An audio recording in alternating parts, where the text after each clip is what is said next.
Ilang linggo mga idol ang nakakalipas mula ng malaglagang Minnesota Timberwolves sa kanilang pagkatalo laban sa Dallas Mavericks. Nagsisimula na naman nga pong mag-ingay ang kanilang batang superstar na si Anthony Edwards. Ayon nga po sa naging pahayag na ito sa isang podcast, masyado lamang nga daw silang pagod sa Denver Nuggets kaya hindi nga sila nakapalaga sa Dallas Mavericks. Pero pinangako rin naman nga nito na babawi sila. Hindi na rin naman nga po siya makapaghintay pa na bumalik sa Western Conference Finals at siguraduhin sila na ang mananalo at papasok sa NBA Finals. Ngunit bago pa man nga po niya isipin ang pagbabalik sa West Finals, kailangan muna nga po ng kanilang team na pagtuunan ng pansin ng off-season dahil marami nga silang pwedeng gawing move na pwedeng gawin syempre para mapalakas ang lineup upang sa ganon mas lumaki ang tsansang mangyari ang kanyang plano next year. Samantala,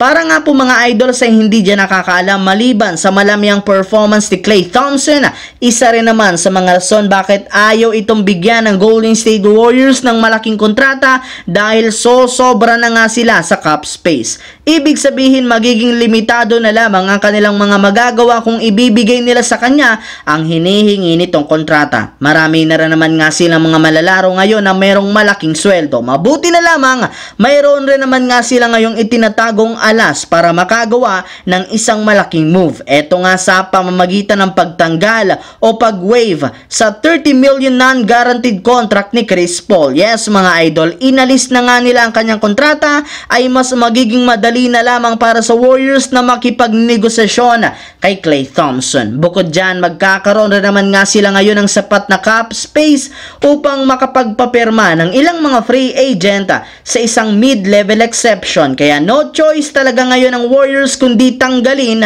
si Chris Paul. Sa kabilang banda, kagaya nga po ng sinabi ko sa inyo, nananatili para naman nga pong nasa delikadong sitwasyon ng Dallas Mavericks sa Game 5 gayong kapag natalo sila, tapos na ang serye. Kaya kailangan nga talaga ng kanilang team na maging malakas, lalo pat hindi lamang ang team ng Boston ang kanilang kalaban dito, kundi pati na rin ang maiingay ng mga fans na nasa loob ng TD Garden. Kaya katulad nga po ng inasahan, ginamit nga talaga ng Celtics ang kanilang home court advantage upang makuha agad ng maaga ang momentum. Grabe nga dito ang ipinakitang enerhiya at pagiging agresibo ng lahat na siyang rason bakit sila maagang lumamang. Subalit, hindi rin naman nga po mga idol nagpatinag ang Dallas Mavericks, lalo na sina Luka Doncic at Kyrie Irving na agad rin naman nga pong sumagot para makadikit sa talaan. Dahil dyan nagsimula na nga pong magpalitan ng opensa ang dalawa.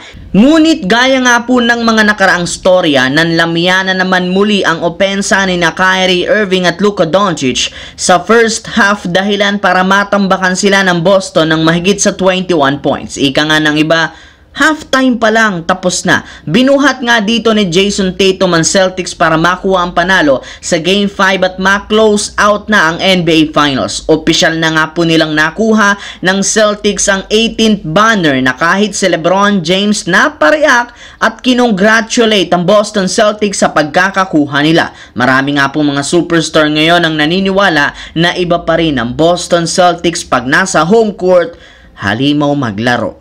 Ang videong ito ay hatid sa inyo ng 1xBet. Suportahan at manalo sa inyong paboritong kupunan. Maaaring makakuha up to 12,000 cash bonus sa inyong first deposit gamit ang aking promo code. Pag tama prediction mo, panalo ka. Pindutin lamang ang link sa comment section at mag-register gamit ang inyong GCash account para makapag-cash in at cash out. Isang paalala, tumaya ng responsable. So yun lamang mga idol ang ating bagong video na ating pinag-usapan ngayon dito. Once again, this is your J-Zone TV. Huwag kalimutang mag-like, mag-subscribe, pindutin ang notification bell sa akin channel para lagi kayo maging updated sa mga videos na pinapalabas ko. Isang malaking shoutout sa lahat mga idol.